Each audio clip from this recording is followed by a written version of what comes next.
Kenapa si Dahlia keluar ini? Gara-gara direkam dia jadi keluar. Kok bisa?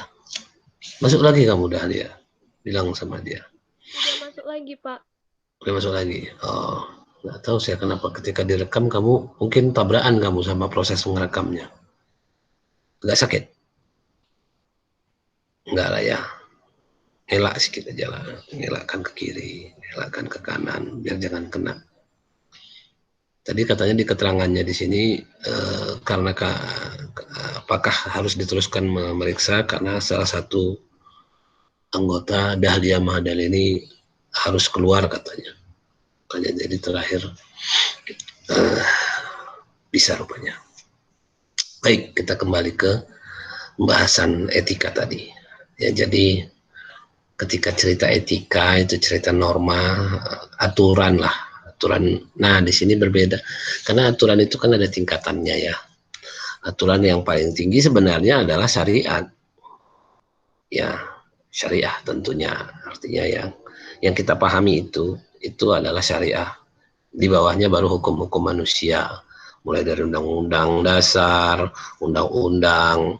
Nah, jadi ketika hukum yang memiliki, saya kira kamu udah belajar lah hukum pengantar hukum atau apapun itu.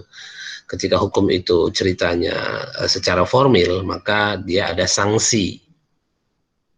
Kan gitu. Kalau sudah istilahnya aturan yang dalam bentuk hukum, dia ada bentuknya sanksi. Sedangkan etika atau norma, ya, itu lebih dominan ke sanksi sosial. Ya, lebih dominan ke sanksi sosial. Jadi yang mana yang parah, berarti sanksi sosial nggak apa-apa, nggak dipenjara, nggak ini, nggak itu. Ya enggak memang, cuman kamu dikucilkan. Itu lebih istilahnya sama aja sih, ya sama saja. Yang namanya sanksi ya, yang sama sanksi, walaupun sanksi sosial namanya ya tetap aja. Ya kamu kalau ngomong dicuekin aja kamu nggak enak ya kan, konon lagi istilahnya dibikin sanksi, diusir atau dikeluarkan dari kelompok. Nah itu hal-hal itu. Jadi itu pengertian sanksi di norma ataupun etika. Memang etika tidak langsung, makanya seperti yang saya bilang kemarin, si Sukri inilah kasusnya kemarin. Si Sukri itu dia melanggar hukum, dia melanggar standar. Dia melanggar standar. Secara hukum perjanjian mereka sah, perjanjian kerja mereka sah.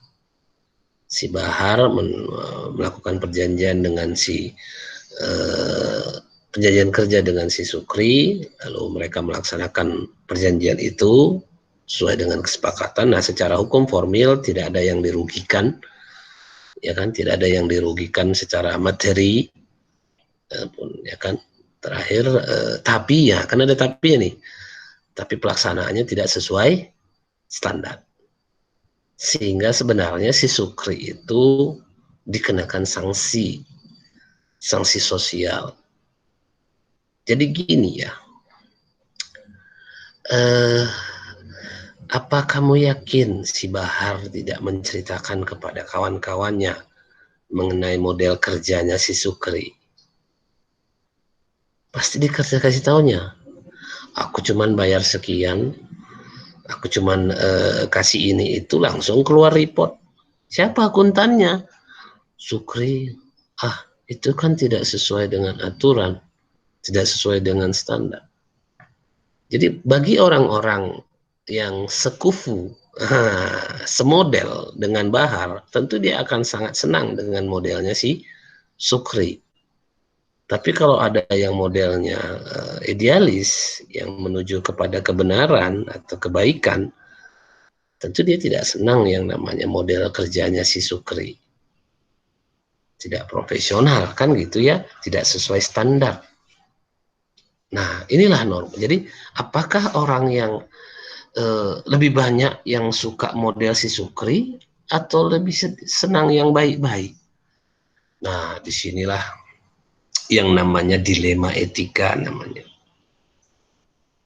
Jadi orang-orang barat itu pun terus terang ya, yang orang-orang materialistis lah, bukan mesti orang barat sih, orang-orang yang materialistis, apakah kamu masuk di situ? Saya nggak tahu, tinggal tanya aja diri sendiri. Pengertian materialistis itu seperti apa? Yang berupa indikatornya adalah kebendaan, harta. Apakah kamu masuk di situ? Ya tinggal kamu lihat sendiri kondisinya seperti apa. Apakah kamu fokus ke harta? Apakah kamu terlalu senang? Senang boleh, senang dapat harta itu standar wajar. Terlalu senang itu agak gimana gitu, karena bahasanya yang namanya terlalu, atau terlalu berharap. Berharap boleh, terlalu berharap jangan.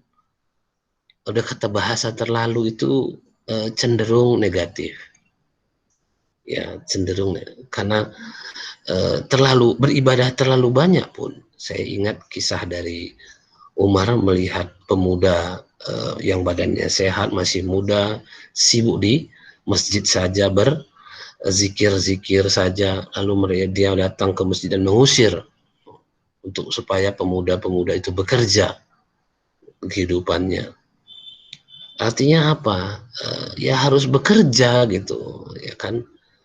Jangan terlalu gitu. Nabi pun bekerja kok. Nabi pun beribadah, iya. Jualan iya, bekerja iya.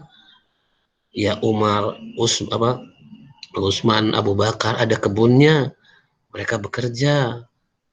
Jadi bukan istilahnya bukan hanya terlalu banyak ibadah saja, bukan. Kan begitu ya. Tetap harus ada proses, ya, proses hidup ini tetap dijalani. Nah, jadi kembali ke yang tadi,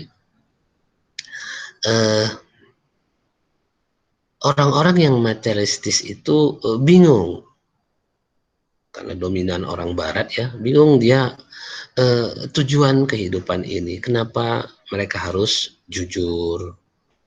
Kenapa mereka harus jujur? Kalau kamu mau berbuat baik, lalu kamu berharap orang yang kamu buat baik itu membalasnya, siap-siap kecewa ya. Siap-siap kecewa saja. Kalau kamu berbuat baik karena kamu berharap orang itu berbuat baik kepada kamu, saya bilang sama kamu, siap-siap kecewa. Ya, karena bukan seperti itu syariatnya. Kan gitu loh. Jadi yang kayak mana, Pak? Nah, makanya saya bilang tadi ketika orang-orang barat itu bingung, kenapa dia jujur. Jangan kan orang barat, orang Jepang misalnya. Mereka jujur, rapi, antri, bersih. Cuman kalau ditanya, apakah mereka mengakui Allah? Enggak. Apakah mereka beragama? Enggak. Ya kan? Tapi sebenarnya kalau ditanya lagi, mereka tidak tahu untuk apa mereka hidup ini. Mereka hanya tahu mereka berbuat baik, dan nanti akan menjadi baik. Ada sampai yang istilahnya baik itu pun bingung mereka. Baik itu seperti apa? Kan gitu ya. Baik itu seperti apa?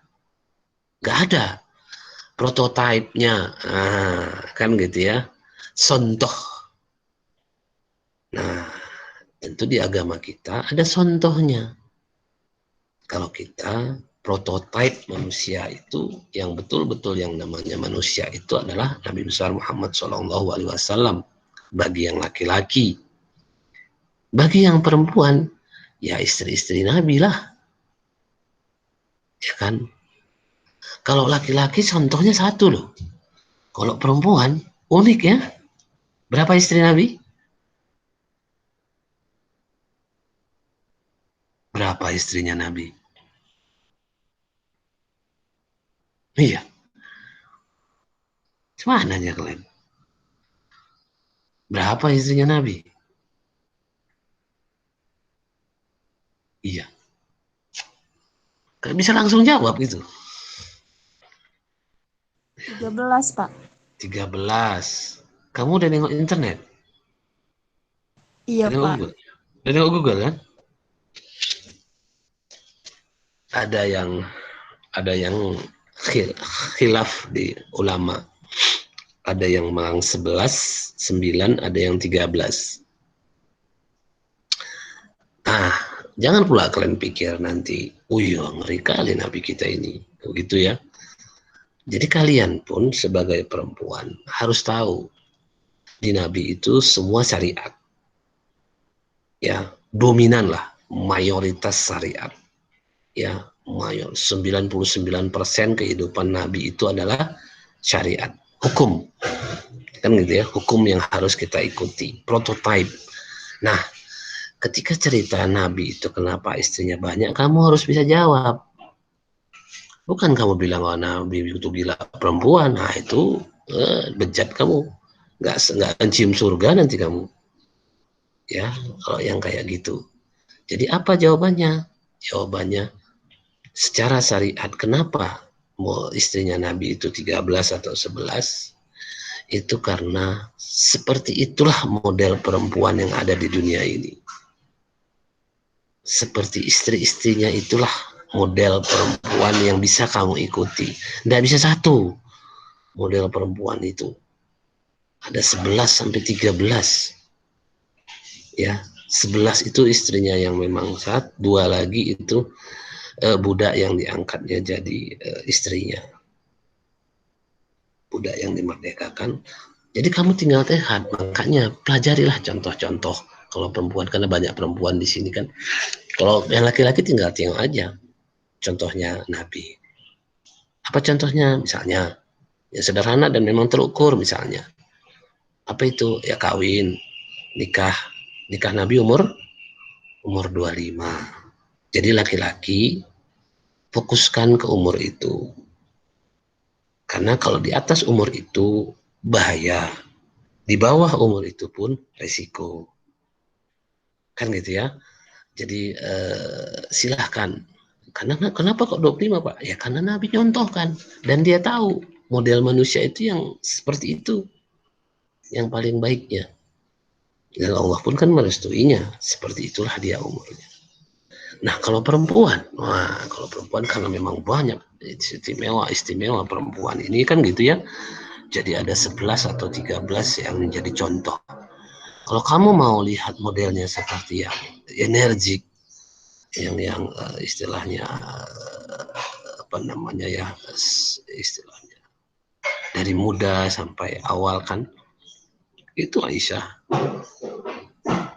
Yang modelnya tukang masak misalnya, ada Ummu Salamah. Yang mau berperang pun ada, yang ikut bekerja berperang pun ada. Sofia misalnya, Sofia kayaknya tukang masak apa juga itu. Jadi kenali ya, makanya kenali model-model istri Nabi supaya kamu bisa memfokuskan ke mana arah model kamu. Kamu nggak mesti harus ke Aisyah, kamu nggak mesti harus ke Sofia atau Ummu Salamah atau yang lain. Silakan pilih yang memang rasanya model di kamu itu seperti itu. Cari ilmunya lah, ya kan? Cari ilmunya, buka kitabnya, tanya orang yang paham, kan gitu ya. Sehingga kamu ada contoh. Karena gini, kebingungan orang Barat itu, kenapa mereka bingung dengan model kehidupan dunia ini, adalah mereka tidak ada contoh. Gak mungkin mereka contoh Yesus atau Isa, Tuhan. Macam mana menjadi Tuhan, kan gitu bahasanya. Gak mungkin saya jadi Tuhan katanya. Kan gitu bahasanya. Jadi itu terlalu tinggi. Mereka sendiri yang buat itu tinggi, kan gitu ya. Mereka sendiri yang membuat itu tinggi. Sedangkan begitu kita kasih contoh ataupun Islam mengasih contohnya dalam bentuk manusia yang bernama Muhammad, mereka nggak mau, ya kan? Mereka nggak mau. Nah itulah dilema-dilemanya ya. Jadi ada dilema di mereka ketika mereka tidak ada contoh. Lalu muncullah tiga dilema dalam beretika bagi orang-orang Barat atau orang-orang materialis. Kalau kamu pun buka buku-buku tentang etika dari negeri, dari orang Barat pun, dari Amerika, dari Eropa, mereka bingung dengan tiga masalah ini. Apa yang tiga masalah itu, dilema etika? Yang pertama itu adalah ketika semua orang melakukannya, maka itu adalah beretika, etis. Nih, yang pertama. Ketika semua orang melakukannya, berarti ini bernilai etis atau beretika. Baiklah gitu. Masalah yang kedua, bila kegiatan itu sesuai dengan hukum atau undang-undang yang berlaku, berarti itu etis. Ini yang kedua. Dan yang ketiga, selagi tidak ada klaim, selain tidak ada komplain, maka sah-sah saja kita berbohong ataupun menipu orang. Selagi tidak ada komplain, maka sah saja kita menipu orang. Itu ya, 3 dilema jadinya. Ya, karena mereka memang tidak tahu model atau tujuan kehidupan ini. Mereka kan tidak kenal yang namanya the day after, ya, ataupun istilahnya surga, neraka, itu kan nggak kenal sama mereka karena nggak lihat. Satu, dan yang kedua yang tidak percaya kan gitu ya. Jadi dia tahu hidup di dunia, hidup itu adalah ya di dunia ini saja. Nah, bagi kita yang istilahnya sudah mengenal syariat, tentu tidak seperti itu. Itu sudah istilahnya harus kita pahami. Makanya saya bilang kembali, di kalian pun ya, dulu pun waktu di semester 1 kan sudah saya kasih tahu, buatlah kelompok pengajian, ikutlah kelompok pengajian. Kalian mengaji siapa di sini yang ikut kajian, kelompok kajian? Ada? Ada, Pak. Coba tunjuk tangan, raise hand. Raise hand. Siapa aja? 1. Oh, sebentar. Saya lihat dulu di apanya. Di ininya. Oh, Amira, Dini, ke bawah. Nah, cuma 2.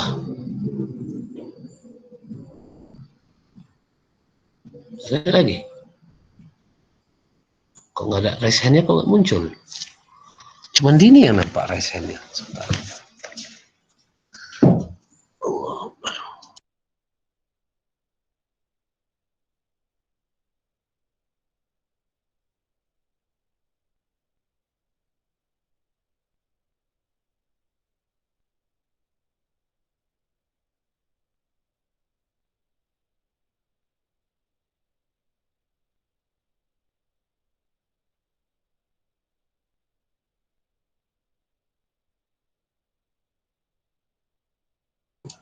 cuma 1 yang raise hand ini. Amira, Dini, mana lagi? Nggak ada nih. Ristami, Pak. Kok nggak muncul ini raise hand-nya? Saya jimit dari HP, Pak. Jadi nggak ada. Alah. Oh gitu. Oh ya. Ya, saya kira kalian masih ingat di semester 1 pesan saya, kan gitu ya.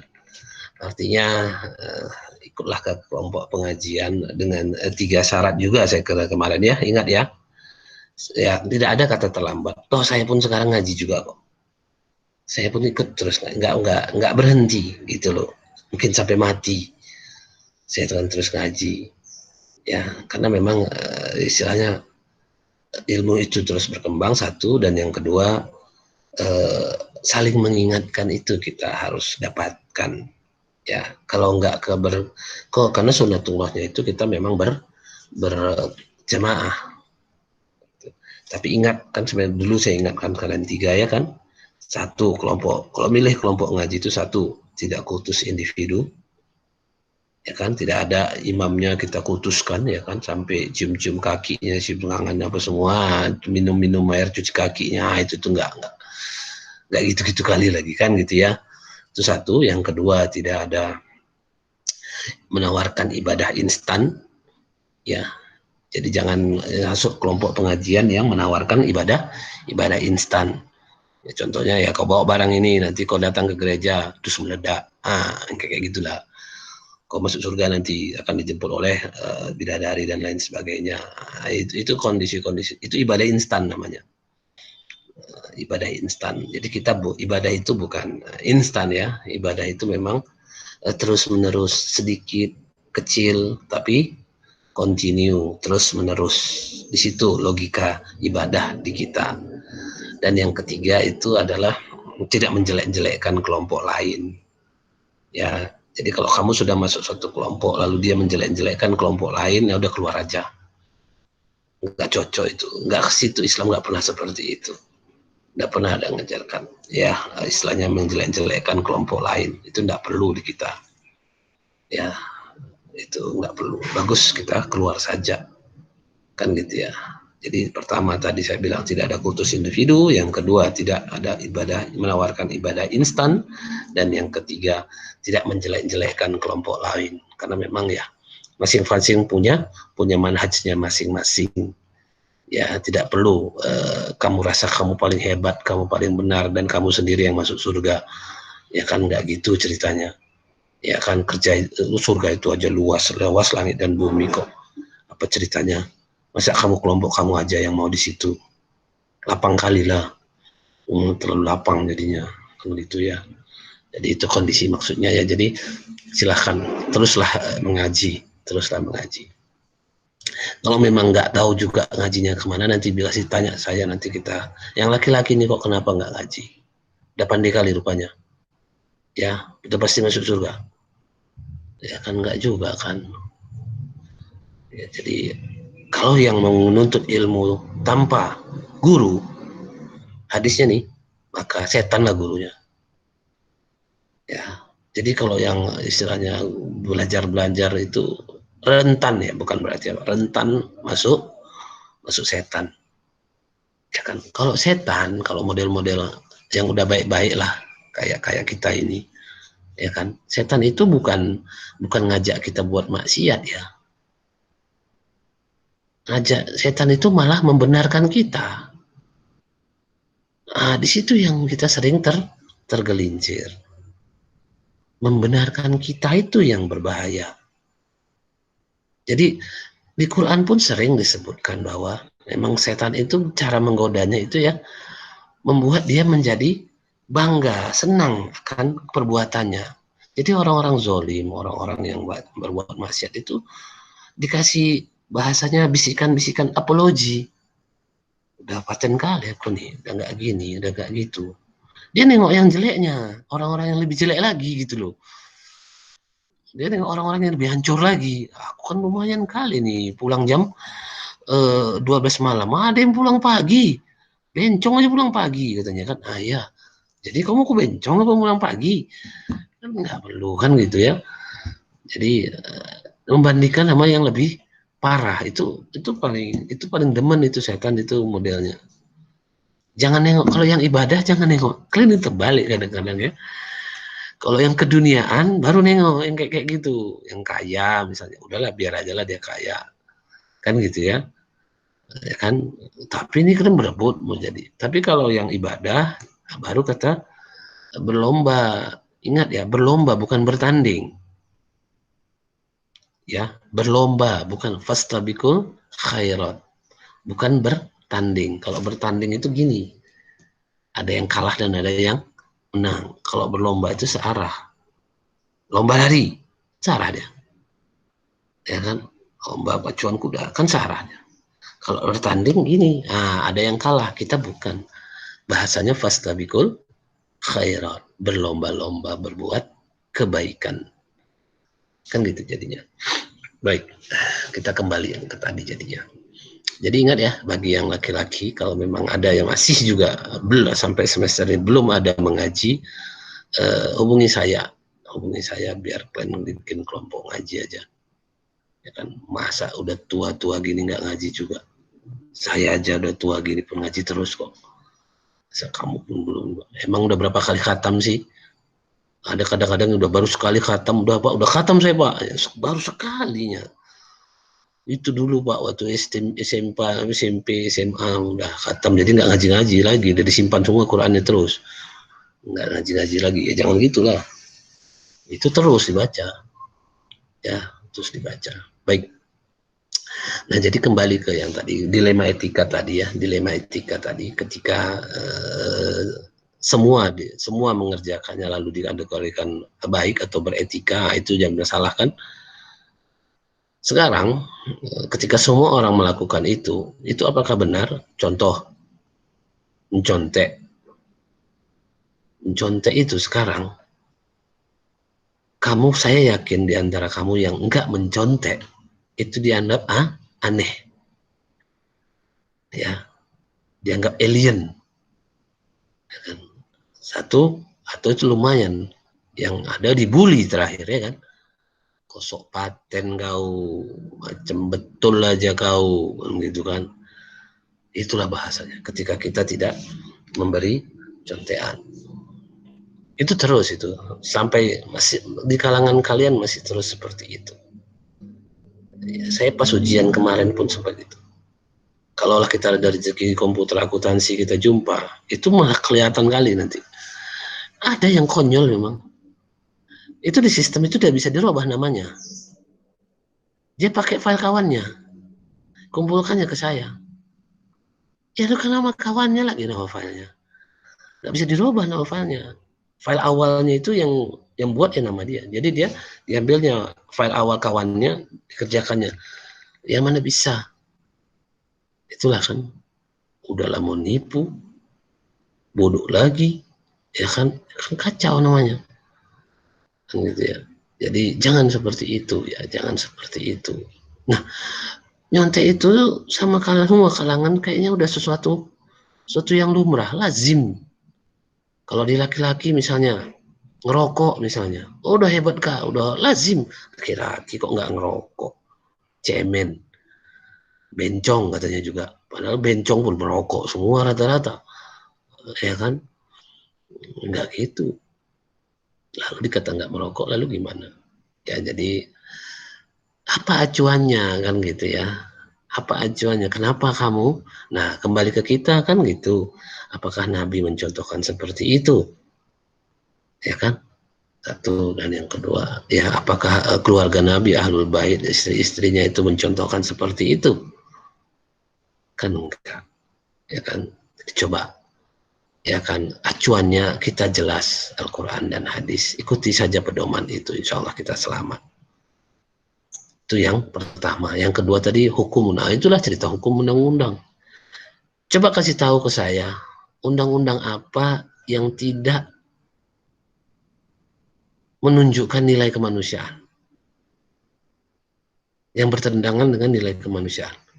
Kira-kira udah jadi undang-undang ini. Ya nggak di sini di mana lah. Undang-undang itu kan hukum produk manusia ya. Hukum produk manusia, undang-undang yang bertentangan dengan nilai kemanusiaan. Kira-kira undang-undang yang kayak mana? Yang pernah kamu tahu?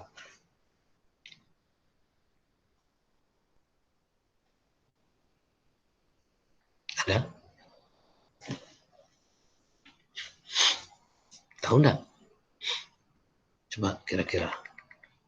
Menurut kamu ada nggak undang-undang yang bertentangan dengan nilai kemanusiaan? Nggak di sini, di mana gitu?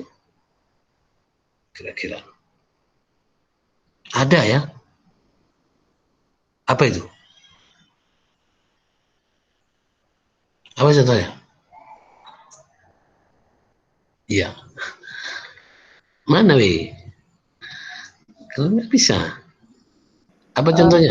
Mungkin kalau di luar itu Pak yang pernikahan sesama ya Pak. Itu betul. Jadi pernikahan sesama jenis. Kalau sesama manusia masih lumayan. Ya kalau nikah, lebih parah lagi pernikahan sesama yang bukan manusia. Nah, itu ada juga. Ya kan, ada juga. Ada yang nikah sama anjing. Ada dia yang nikah sama kuda. Ada kan?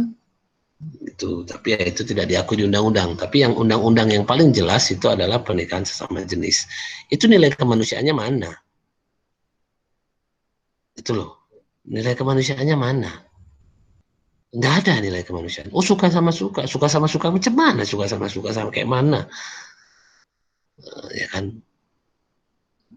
Lalu sebenarnya kan kalau saya lihat secara kesimpulan sih, emang yang yang seperti itu nauzubillah, kita jangan seperti itu ya, nauzubillah, ya saudara-saudara famili kita dan sesama kita tidak ada seperti itu. Tapi intinya gini loh, itu penyakit ya, kamu harus sadari itu penyakit ya.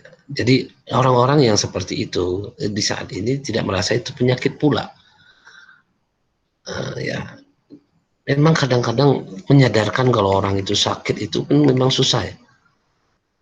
Ya, menyadarkan kalau orang itu bahwa sebenarnya dia itu sakit itu susah memang. Tapi kalau saya berprinsip yang saya lihat itu mereka itu sakit, ya artinya ada sakit kejiwaan sehingga istilahnya dibilang gila enggak sih, ya, tapi jiwanya lah bermasalah. Ya kan lebih parah yang istilahnya yang di Inggris itu kan itu bermasalah dia. Yang orang kita itu siapa? Si Huta Barat tuh siapa tuh? Siapa namanya yang di Inggris itu? Huta Barat juga marga, Huta Barat marganya kan? Berapa orang korbannya? Nah yang kayak gitu ya saya tidak tahu di kalangan sekarang, mudah-mudahan kita dijauhkan dari yang itu ya. Walaupun sebenarnya kalau saya nengok kanan kiri ada juga yang kayak gitu loh. Cuman ya alhamdulillah mungkin dia bisa menahan diri untuk tidak terlalu jauh kan gitu ya. Ada nampak kita model-modelnya ya.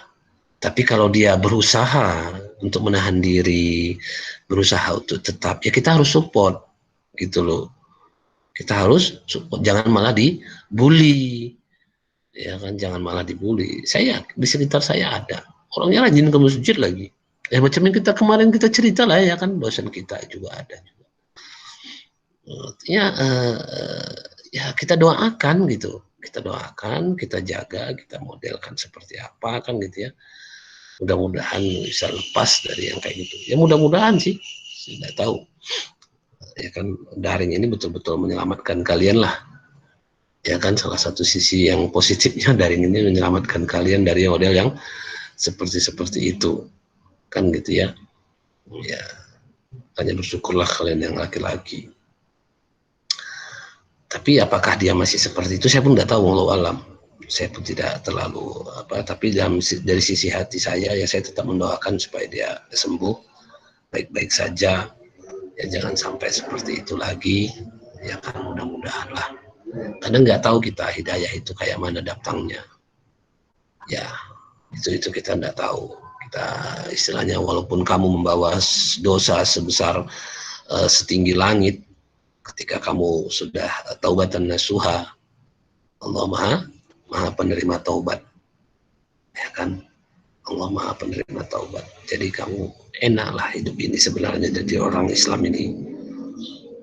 Kadang-kadang kalian aja merasa orang Islam ini jadi kayaknya gara-gara sholat itu berat kali ya, padahal kan enggak ya kan, sangat enak kita jadi orang Islam ini ya kan, lebih logis kan gitu ya, langsung ke Tuhannya, tidak dengan perantara orang ataupun manusia ya. Ibaratnya kan orang Kristen itu kan istilahnya dosanya sudah ditanggung oleh Nabi Isa atau Yesus, sehingga pengampunan kan pakai perantara namanya, pakai agensi. Sedangkan kan kita enggak, kita langsung ya, kita langsung. Kalau bertobat, bertobatlah kamu. Dah. Baik, kembali ke yang tadi. Jadi ketika undang-undang mengatakan itu benar, rupanya tidak. Itulah dilema, namanya dilema kan. Dilema itu tidak bingung gitu, bingung antara benar atau tidak benar, karena memang tidak ada relnya. Dan terakhir ketika tidak ada klaim ya sah-sah saja bahwa kita itu bisa. Jadi macam ini loh, kalau kita jualan, jadi cenderung dalam mindset orang jualan itu dia menipu customernya. Jadi kalau selagi customernya yang ditipu itu tidak komplain, berarti sah saja, nggak apa-apa. Tapi kalau dia komplain, kalau customernya komplain, misalnya kita jual barang lalu dia yang jelek sebenarnya kita bilang bagus tapi jelek, lalu dia komplain minta ganti, ya kita harus ganti. Gitu. Si penjual wajib menggantinya kalau komplain. Kalau enggak komplain, sah-sah saja. Wah, itu kan tidak ada di ajaran kita, ya, tidak ada di ajaran syariat.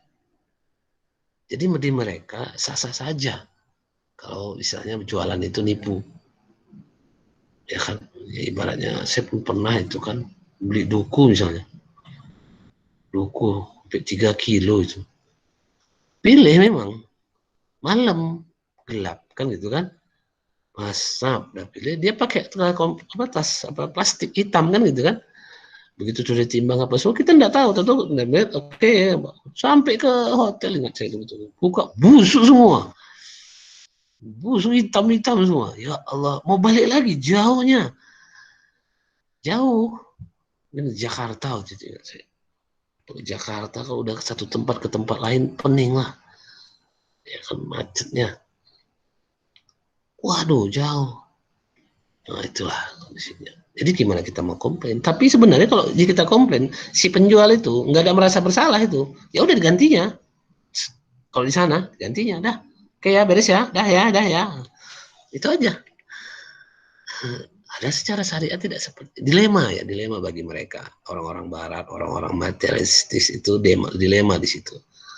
Mereka tidak nyaman, tapi nggak apa-apa menurut mereka, gitu loh. Sah-sah karena dia perlu duitnya, butuh apa namanya fokus ke duitnya. Jadi kembali ya. Nah di kita hal-hal seperti yang 3 dilema itu tentu sudah tuntas toh. Bagi kamu yang mengaji ya alhamdulillah ngaji. Istilahnya walaupun kamu Islam turunan ya, Islam turunan paling tidak kamu sudah yakin lah bahwa satu lagi ya ada perdebatan antara adab dengan ilmu. Adab itu kan etika juga ya. Adab norma, adab dan ilmu. Mana duluan, adab atau ilmu? Mana didahulukan? Adab atau ilmu? Kalau saya masuk, ya nggak ada yang salah ya, nggak ada yang salah. Kalau kamu rasa apa? Yang terpikir kamu adab. Adab, Pak. Ada yang terpikir ilmu. Kenapa? Karena dengan mempelajari ilmu dia tahu adab. Ada juga yang bilang gitu. Jadi ya itu sih sah-sah saja. Tapi intinya kalau saya masuk ke yang adab duluan, ya artinya banyak sekali orang yang berilmu pula yang tidak memiliki adab yang sesuai dengan syariat paling tidak. Ya, walaupun ilmunya profesor agama dan lain sebagainya. Dan ingat ini ya, yang di apa ya bahasanya, yang diserang setan itu kan diadab. Ya, kalau ilmu enggak dia. Yang diserang, yang gampang diputar balikkan setan itu adalah adab.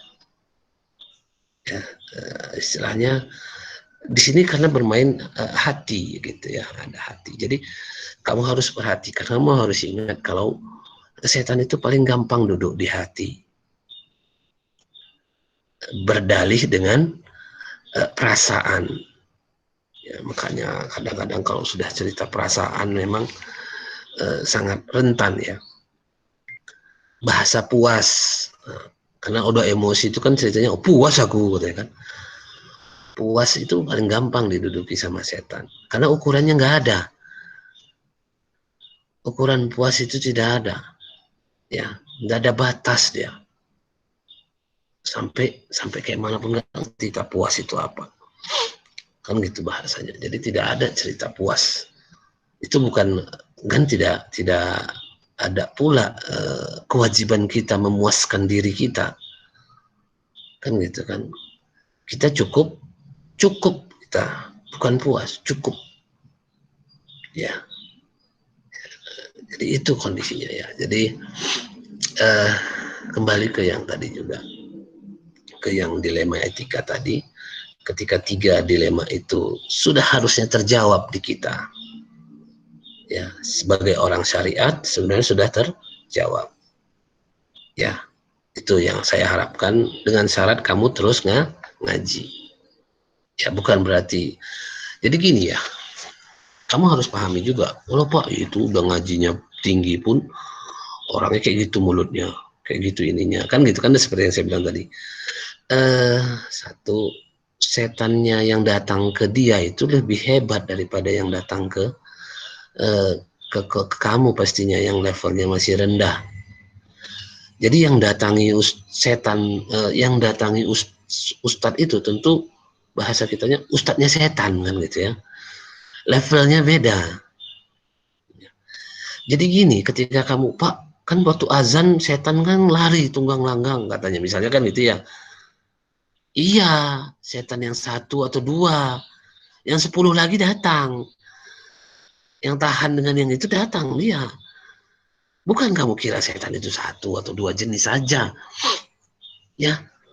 Jadi jangan kamu kira, wah, kalau puasa setan dibelenggu. Iya, satu, dua, ada 100 lagi jenisnya, yang luar biasa bisa menggoda manusia. Jadi iya betul, bukan salah ya, bukan salah. Setan dibelenggu, kalau azan setan tunggang langgang, kalau wudhu setan lari. Iya, iya, tidak salah itu. Cuman ada jenis yang tahan dengan itu. Jadi kita semakin naik taraf keimanan, taraf tawakal kita, itu anginnya makin kencang. Sampai bahasanya gini loh, makanya kita jangan putus asa ya dengan pertolongan Allah. Sampai kalau kalian sebenarnya yang saya harapkan itu jangan sampai kalian merasa diri kalian itu sendiri. Ini kadang-kadang perempuan yang paling sering, atau apa ya, kalian merasa sendiri. Nggak pernah kita sendiri, ya, kita tidak pernah sendiri. Ya, jadi kamu harus pahami itu. Ya, pasti ada Allah yang pasti melihat, ya kan? Pasti melihat. Makanya saya ulangi terus, diikat profesionalisme kita yang paling tinggi adalah ihsan. Itu ya, ketika kita merasa dilihat oleh Allah, itu pasti gitu ya. Jadi jangan kamu bayangkan Allah itu sebatas mata. Makanya kadang dia melihat nggak pakai mata toh, ya, tapi dia maha melihat, kan gitu ya. Jangan kamu kira yang kamu tahu itu kan alat melihat itu adalah mata, itu yang kamu tahu. Kalau Allah kan nggak pakai mata, jadi kalau udah pakai mata berarti yang di belakang nggak nampak dong. Ya nggak kayak gitu-gitu juga kali, kan gitu ya. Jadi seperti apa ya itu, makanya Allah itu pasti ada, pasti melihat kita. Pahami aja sifatnya, kan gitu ya. Pahami sifatnya, kalau memang dia itu maha melihat. Jadi saya sih berharap jangan sampai ada putus asa, kan gitu ya. Artinya ketika kamu merasa kamu itu sendiri, itu tidak benar itu. Ya, pasti ada Allah. Jadi gini, di Quran pun itu disampaikan, manusia itu dicoba sampai manusia itu mengatakan, ada kalimat di situ, di manakah pertolongan Allah ini? Itu ditulis di Quran itu, di manakah pertolongan Allah itu? Sampai kita nanti cobaan itu, separah-parahnya cobaannya itu nanti di kamu, di siapapun itu nanti, sampai kamu muncul pertanyaan, di manakah pertolongan Allah itu? Itulah, wah itu berarti luar biasa tuh kan cobaannya, kan gitu kan. Sampai kita merasa tidak ada, padahal sebenarnya ada. Tapi yang nama cobaan, jadi kalau masih kamu misalnya berdoa lalu dielakkan, dikabulkan, lalu kamu berdoa sakit, misalnya ke Said berdoa disembuhkan, lalu sembuh, alhamdulillah, berarti doa kamu memang dikabulkan. Doa ibu misalnya, kita minta doakan dari orang tua, lalu kita sehat-sehat saja, kan kita tanya sama orang tua kita, doakan ya mak, doakanlah katanya, ya alhamdulillah doakan. Bisa jadi doa orang tua buat kita jadi istilahnya jadi seperti ini, karena hal seperti itu lumayan kan. Jadi nanti cobaan itu, kalau masih ada kamu dicoba oleh Allah, yang sampai kamu mempertanyakan itu, itulah masih baru dikatakan dicoba. itu masih masuk kategori dicoba. Sampai kamu ngomong, di manakah pertolongan Allah itu? Artinya kan udah berat kali rasanya dunia ini, kan gitu ya. Udah berat kali rasanya dunia itu, sehingga dia mempertanyakan itu. Kok kayaknya nggak ditengok Allah lah aku ini, kan gitu bahasanya kan. Kok kayaknya nggak, tapi itulah batas percobaan itu. Kalau masih ngomong seperti itu, kamu berarti masih dicoba sebenarnya. Gitu kan. Jadi kamu harus tetap terus berdoa, jangan berhenti. Ya kan, nggak ada berhenti, itu kondisinya. Nah, jadi di kehidupan ini nanti pun ketika kamu berprofesi sebagai auditor, kalau kamu buka pun kode etik profesi auditor itu ceritanya cerita yang baik-baik itu tuh. Ya macam pelajaran PPKN itu. Ya kan, gini ya, kamu harus jujur, tapi jujur tidak, mereka membahas tidak mendasarnya. Coba kita lihat, kita buka aturannya ya, kemudian saya ada peraturan kode etik akuntan. Kita lihat, oh ini dia.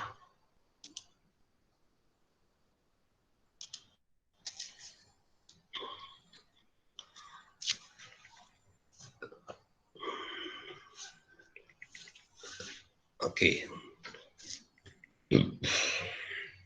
Ini akuntan beregister.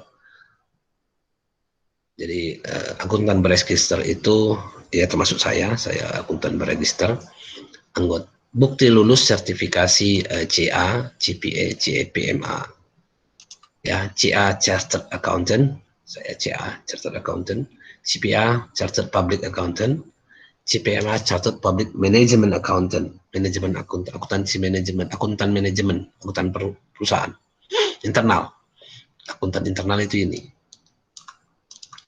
Bukti anggota IAI, IAPI, IAMI, berpengalaman praktik 3 tahun, praktisi akuntansi manajemen, pengajar akuntansi 3 tahun, disertakan 2 tahun praktek, lulus PPHK, S2, S3 akuntansi disetarakan 1 tahun praktek, hak dicatat dalam register negara akuntan dan dapat piagam akuntan beregistrasi. Ini saya ada. Ya, mendaftarkan diri sebagai ASN CPO, saya nggak mau, saya nggak mendaftar ini. Kewajiban menjadi anggota IAI, IAPI, oke, menjaga kompetensi PPL. Nah, ini yang terakhir, patuh kode etik. Nah, ini dia. Seperti apa kode etik itu? Ini register akuntan negara ya, RNA, register akuntan negara nasional, akuntan registrasi. Kalau saya di sini, kalau saya nggak di sini, nah ini nggak di sini saya di sini aja. Ya, oke,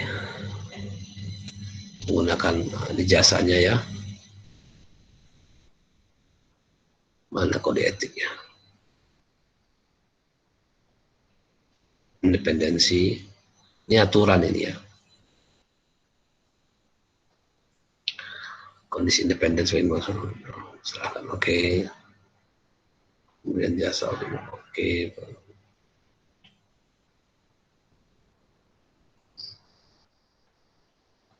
Ini peraturan BPK nomor 1 tentang syarat API dan KAPI melakukan pemeriksaan keuangan negara. Saya pun termasuk ya. Saya termasuk staf akuntan publik yang bisa memeriksa keuangan negara. Karena saya ada sertifikatnya. Sertifikat pemeriksa BPK. Di sini ada. Nah, ini kode etik. Oh. Seperti apa materi kode etik yang ada di profesi akuntan? Coba kita lihat. Keterterapan nih bahasanya, bukan salah tulis ya, tapi keterterapan. Memang sebagaimana diterapkan. Prinsip dasar etika, ancaman, pencegahan, penunjukan praktisi, kantor akuntan jaringan KAP, benturan kepentingan, pendapat kedua, imbalan jasa profesional yang bentuk remunerasi lainnya, pemasaran jasa profesional, penerimaan hadiah atau bentuk keramah tamahan lainnya, penyimpanan aset milik klien, independensi dalam perikatan assurance atau penjaminan. Nah, ini dia. Kalau si Sukri kena di sini dia. Di sini dia kayaknya. Kan itu kan. Sama-sama di sini nih. Imbalan jasa profesi. Kan ini dia. Sini pun juga akan ada benturan kepentingan. Coba kita lihat. SPAP, Standar Profesi Akuntan Publik, dan Kode Etik Akuntan Publik. Ini berisi tentang kode etik profesi akuntan publik dan standar pengendalian mutu. Jadi istilahnya evaluasi diri nih, macam peraturan pengendalian mutu. Kerangka peringkatan asuransi penjaminan, standar jasa terkait. Di sini ada SPR, SA, standar pemeriksaan, standar audit, standar pemeriksaan, dan pelaporan. Tujuan memberikan gambaran secara garis besar mengenai prinsip dasar etika profesi dan kerangka konseptual dalam penerapan prinsip tersebut. Penerapan kerangka konseptual tersebut pada situasi tertentu. Ya. Ini dia materinya bersumber pada kode etik akuntan profesional yang ditetapkan oleh International Ethics Standard Board of Accountants. Ini dari luar negeri, dari Amerika ini. Berbasis prinsip terdiri dari profesi dan konseptual untuk penerapan prinsip itu, dan bagian B-nya mengenai penerapan kerangka konseptual tentang situasi tertentu, bukan merupakan suatu daftar lengkap. Ini kita lihat keterterapan setiap individu atau praktisi dalam kantor akuntan publik atau jaringan kantor akuntan publik. Kalau kamu jadi staf atau KJA misalnya, saya macam KJA, saya termasuk ke sini, ke jaringan.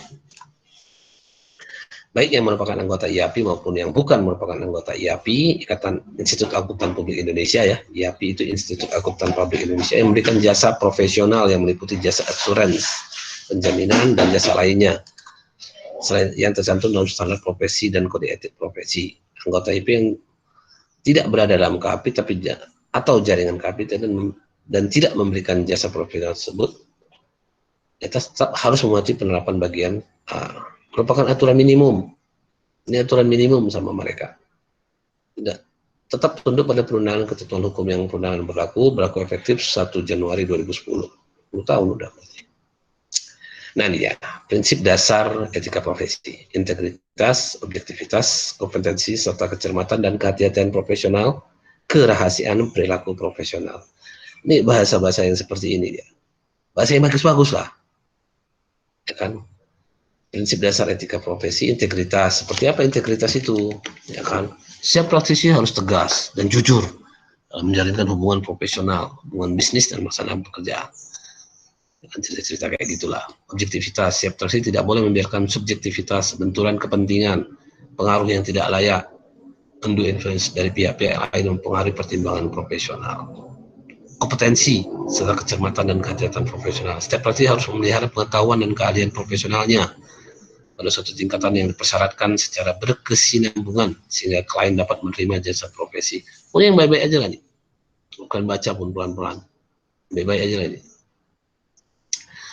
Setiap praktisi wajib, ini kerahasiaan nih, kerahasiaan informasi yang diperoleh dari hubungan profesional dan hubungan bisnisnya. Jadi gini, kalau ini sih jelas ya, kalau saya di kantor saya memang saya bilang, saya pun ini kan saya bilang juga di kalian, kalaupun nanti saya cerita tentang perusahaan yang saya periksa, baik Bang Sumud atau apa semua, jangan coba-coba dikonfirmasikan ke mungkin saudara kamu yang bekerja di sana, karena tidak semua level tahu, ya, jangan semua level tahu tentang apa yang kami kerjakan, ya, jadi jangan dikira nggak betul itu Pak Ismi noko-noko aja, mana ada kata saya yang kerja di situ nggak kayak gitu Bang Sumud, nggak kayak gitu Pupu Iskandar Muda, nggak kayak gitu Pelindo, nggak kayak gitu apa terakhir yang saya periksa itu Koperasi PTPN, ya kan itu enggak ya, sebenarnya tidak semua bisa cuman kenapa saya sebutkan di sini, karena di sini lebih tinggi pembelajaran dibandingkan kerahasiaan menurut saya, karena forum kita ini adalah forum pembelajaran. Jadi yang saya tekankan ke kalian, tidak boleh informasi ini keluar, cukup sekepala kalian itu aja lah supaya ilmunya bisa nambah. Lalu ada prinsip perilaku profesional kayak gini kan, pendekatan membantu identifikasi evaluasi ancaman. Ini bisa kalian lihat, ancaman kepentingan pribadi, telah pribadi, advokasi, kedekatan, intimidasi. Jadi ada kadang-kadang memang kita diintimidasi. Ya, saya pernah mengalami itu. Marah-marah kliennya, marah-marah apanya, karena kita menganggap ada kekurangan dalam laporan mereka, ada yang tidak sesuai dengan aturan. Mereka marah-marah, ya marah-marah, ada yang seperti itu. Pernah saya dimarah-marah direktur keuangan Pupuk Iskandar Muda dulu. Saya buat laporannya, saya masukkan informasi tentang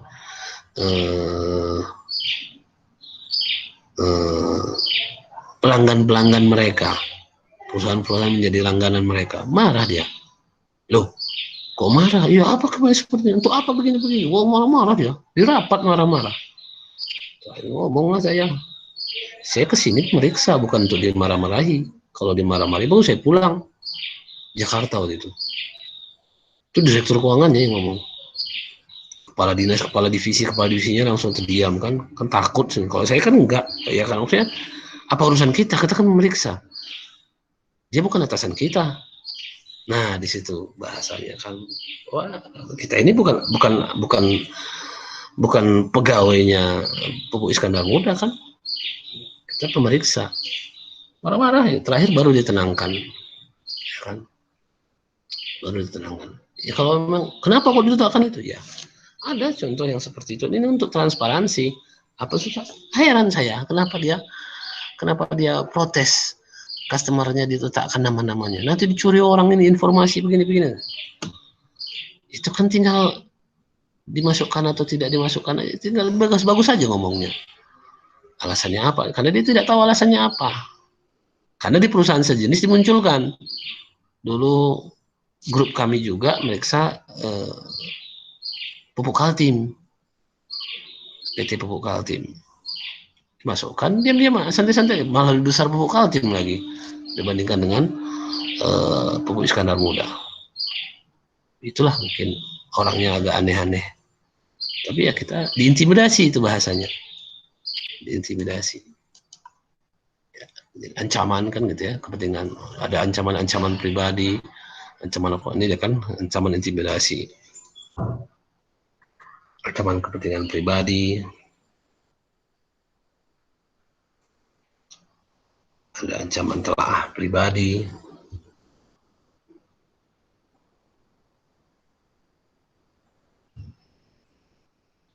Ada ancaman advokasi.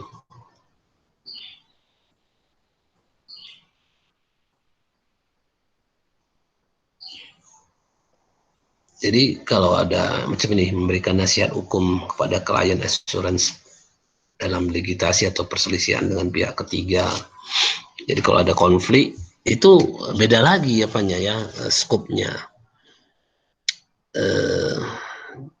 Kita pun karena kita memang pemeriksa gitu ya, dan tahu akar masalahnya, kita bisa jadi penengah dalam konflik-konflik yang dialami oleh pihak yang kita periksa atau auditi.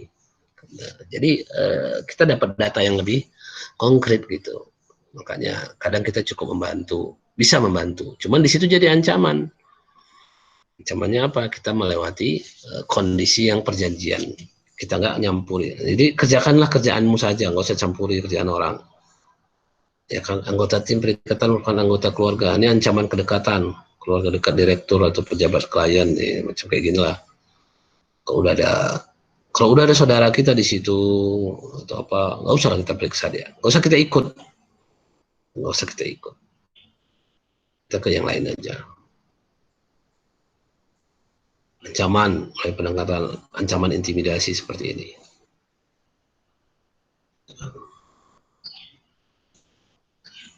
Pertimbangan untuk menyelesaikan masalah etika, fakta yang relevan, masalah etika profesi yang terkait, prinsip dasar etika profesi yang terkait dengan masalah etika profesi yang dihadapi, prosedur internal yang berlaku, dan tindakan alternatif. Ini pertimbangan dalam penyelesaian masalah etika. Ya, jadi tidak masuk ke cerita hukum di sini. Ya, tidak masuk ke ranah hukum. Jadi pencegahannya ini ya, apapun ceritanya ilmu ya.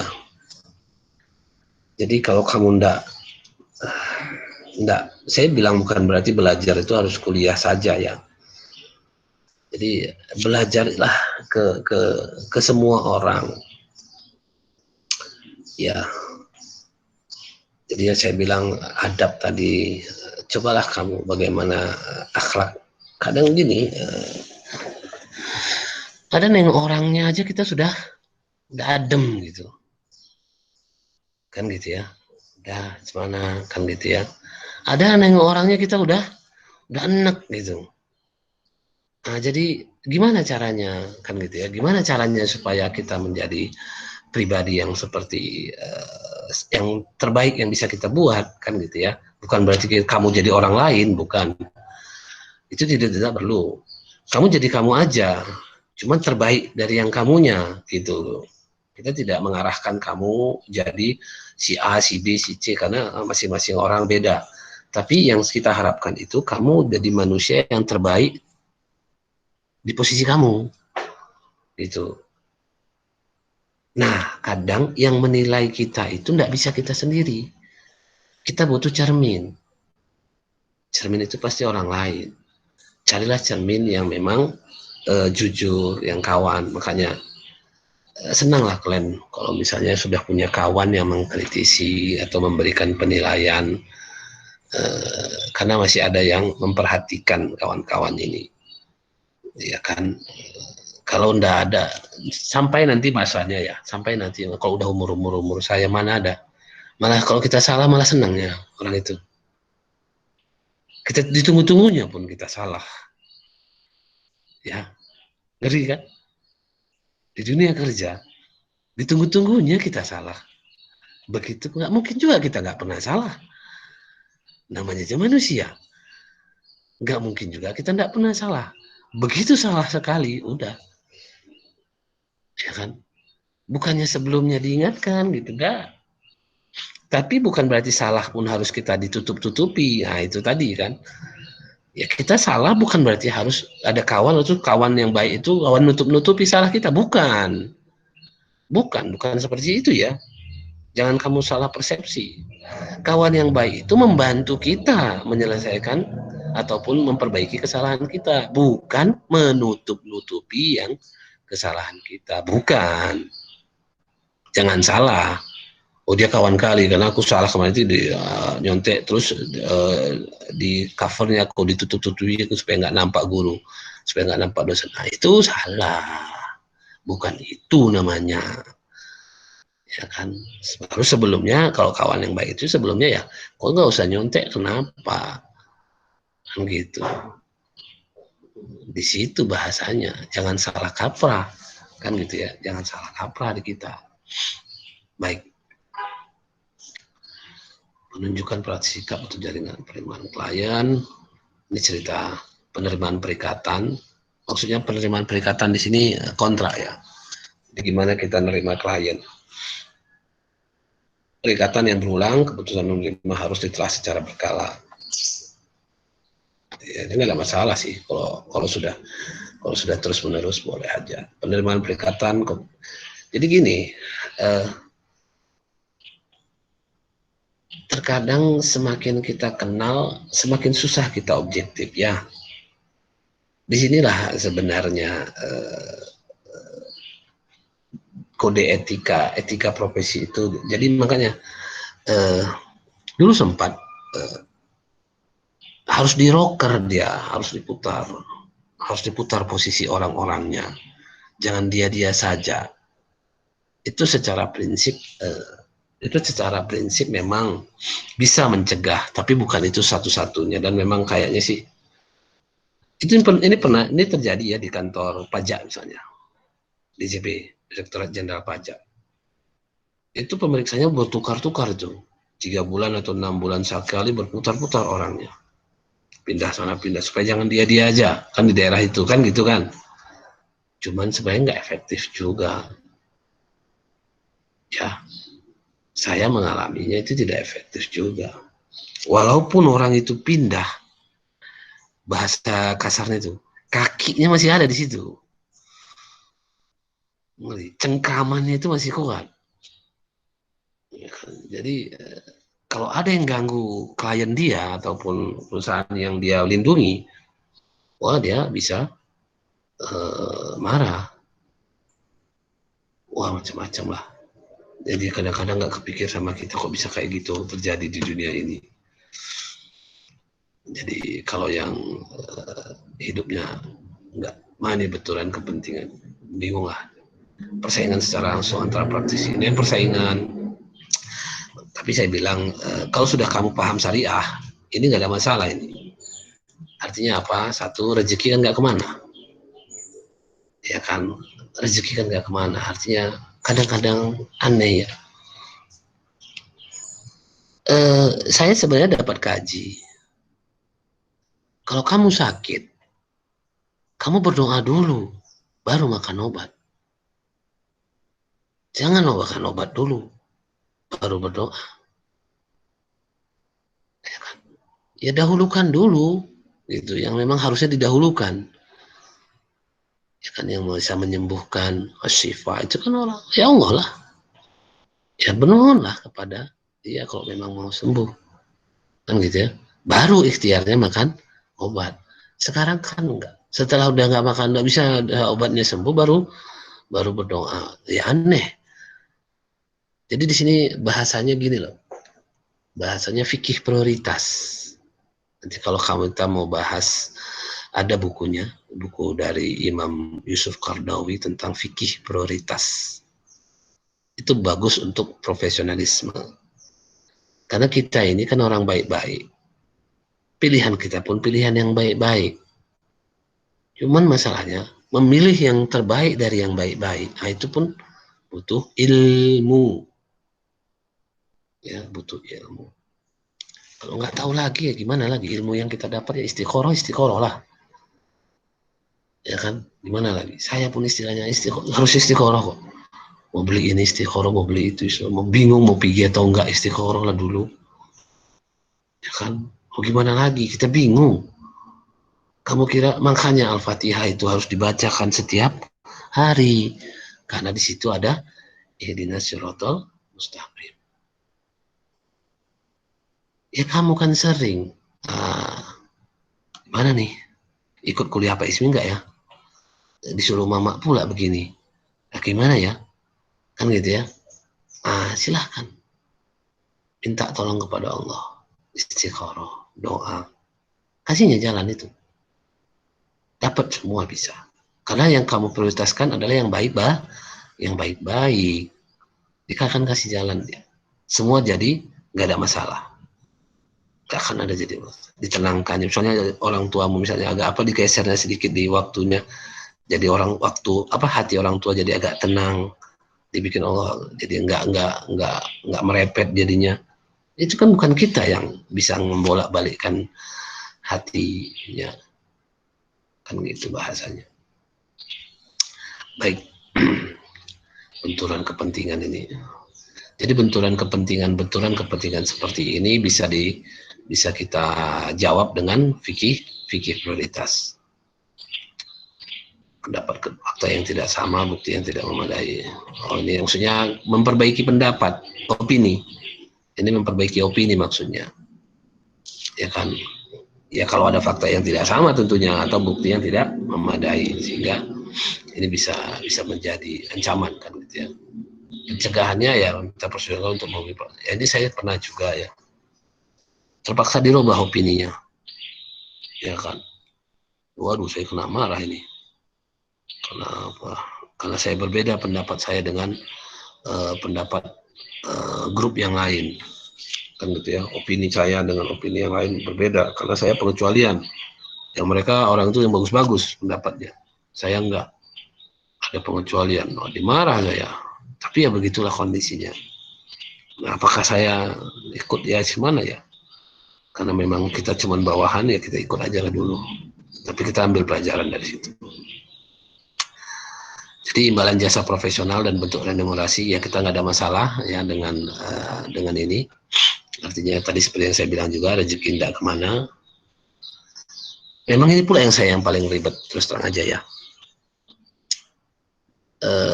Pernah saya istilahnya panjang diskusinya atau panjang masalahnya ketika teman saya ini baru sih, teman saya itu saya kasih jasa, saya uruskan laporan pajaknya, terus ketika dia tanya berapa jasanya Pak Ismi, Saya bilang terserah, rasanya kayak mana kasih. Wah, nggak terima dia. Suami, pokoknya kalian maunya berapa? Terus nggak mau dia, pokoknya langsung, waduh sampai berhari-hari saya bilang. Jadi terakhir saya kasih ring. Saya pernah dibayar pakai pakai misalnya buah pepaya, buah pisang atau sayur, pernah tidak dibayar sama sekali, bisa juga dibayar dengan yang luar biasa besar, kan gitu ya, pernah. Jadi ya itu, oh ringnya terlalu besar Pak Ismi katanya ya. Oke, ring yang lebih perkecil, anu kasih angka lah. Kondisi-kondisi seperti itu memang terjadi ya. Orang Indonesia, nah ini mungkin nggak ada di buku juga, ini di sini-sini aja. Orang Indonesia itu kalau jasa dia agak berbeda memang. Kalau kita kasih angka duluan, maka hitung-hitungannya agak-agak detail dia jadinya. Tapi kalau kita kasih, ya selama ini saya mengalami seperti itu ya. Apakah saya salah atau tidak, saya tidak tahu. Apakah merusak tatanan tarif, saya nggak tahu juga. Tapi saya bilang, ketika saya kembalikan kepada yang menerima jasa saya, ya terserah, rasanya kayak mana puas, kasih, mana rasanya. Ya sampai saat ini nggak ada masalah gitu. Nggak ada masalah. Kalau mau minta kurang pun ya terserah. Ya, orang saya nggak ada ngasih angka. Orang angkanya dari dia, bukan angkanya dari saya. Kan gitu bahasanya. Jadi itu mungkin masalah jasa. Nanti kalau kalian pun nanti cobalah ya. Bahasanya gini aja lah. Kalau kamu pernah naik becak, kan pas naik becak, pas turun, tukang becaknya bilang, ya terserahlah kak. Kamu kira-kira semana? Tentu kamu ngasih yang paling tidak standar. Yang kamu rasanya mungkin beberapa kali gitu. Ya sudah. Kan gitu kan. Kalau mau lebih banyak pun, ya silakan saja. Kalau sedikit pun, ya diam juga nya. Kan gitu ya. Jadi itu kondisinya. Ya. Udah jam 9 ya? Oke, ini kita sampai di slide ini ya. Imbalan jasa remunerasi. Nanti kita lanjutkan lagi untuk yang materi selanjutnya. Saya kira itu kita akhiri kuliah hari ini dengan membaca hamdalah.